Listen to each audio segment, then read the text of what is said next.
Eu às vezes fico lembrando da minha infância e me recordo com muita nitidez quando eu era criança e ouvi os ditos pregadores crentes olharem para a câmera de uma televisão e dizerem para a gente assim: você aceita Jesus como seu salvador pessoal? Naquele tempo, eu, por alguma razão, gostava de ouvir esses pregadores crentes, pregadores como Jim Swaggart, da Igreja Assembleia de Deus, ou Rex Humbard, da Igreja Batista. Eu digo que gostava por alguma razão, porque naquele tempo eu não era membro de nenhuma igreja evangélica, eu apenas os conhecia como aqueles crentes, todo mundo chamava de crentes. Mas, de qualquer maneira, como eu disse, eu gostava de ouvi-los. Hoje eu sou também um crente, sou adventista do sétimo dia. No entanto, eu tenho observado que houve uma mudança muito significativa no apelo que muitos pregadores fazem, especialmente os pregadores de televisão. Muitos dizem para eu aceitar Jesus não como meu salvador pessoal, pelo contrário. A maioria parece insistir para que eu aceite a Jesus se eu tiver problemas financeiros. Eles querem que eu aceite a Jesus se eu tiver problemas emocionais. Eles querem que eu aceite Jesus se eu estou com problemas financeiros na minha conta corrente. Então insinuam participações em cultos para depois disso darem depoimentos de curas, de recuperação de empresa, de carro. Fala-se muito em problemas de doença, dinheiro, emoção, mas não se fala mais em pecado, salvação, santificação. O que aconteceu? Eu percebo que foi uma mudança muito radical, que pode ser vista em muitos púlpitos cristãos. Já dizia o velho apóstolo Paulo, citando o Antigo Testamento: hoje, se ouvirdes a sua voz, não endureçais os vossos corações, Hebreus 3, versículo 15. Mas, já que demonstrei saudosismo dos tempos em que os pregadores insistiam para eu aceitar a Jesus como meu salvador pessoal e não como meu consultor de negócios, eu ainda faço uma pergunta hoje. O que significa, naquele tempo ou hoje, aceitar a Jesus? Essa pergunta é muito importante porque algumas expressões religiosas não são tão claras como gostaríamos que fossem. Aceitar, por exemplo, pode trazer uma ideia errada à cabeça. Geralmente aceitamos um biscoito, um chá, um presente. Aceitar uma pessoa parece complicado. Existem, porém, casos em que uma pessoa aceita a outra, assim como, por exemplo, quando uma pede a outra em namoro ou pede em casamento.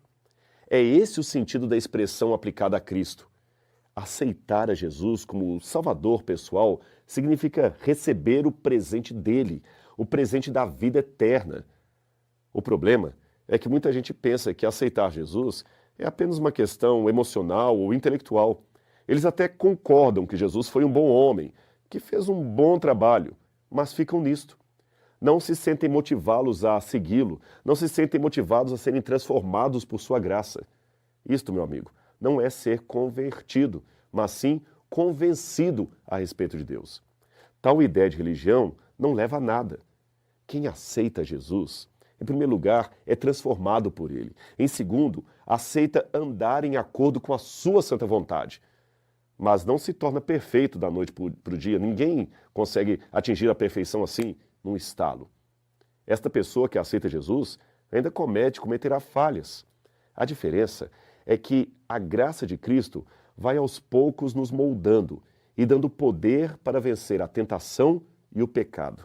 Afinal de contas, ele, Jesus, sabe que não podemos brincar de ser cristãos.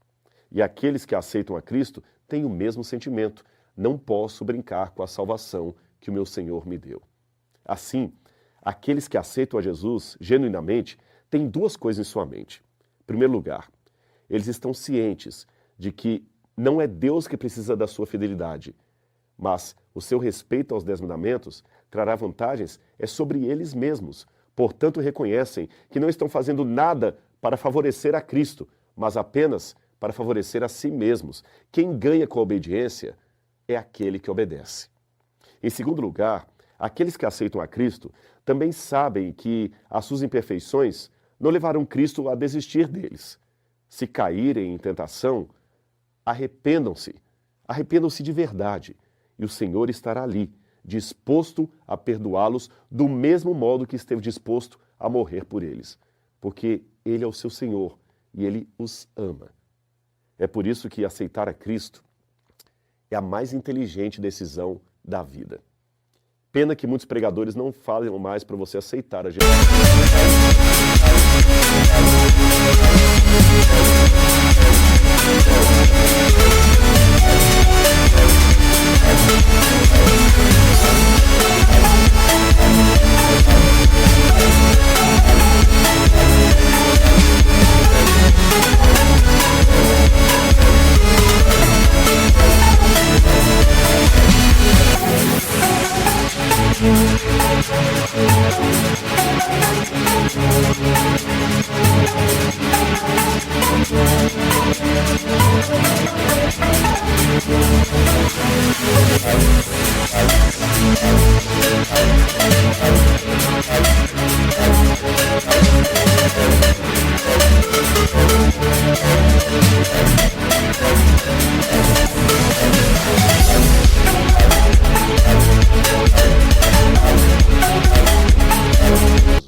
Mas eu ainda insisto, aceite hoje Jesus como seu salvador pessoal. Uma mudança radical ocorrerá para o bem e você não se arrependerá dela. Que Deus abençoe você. Aceite a Jesus.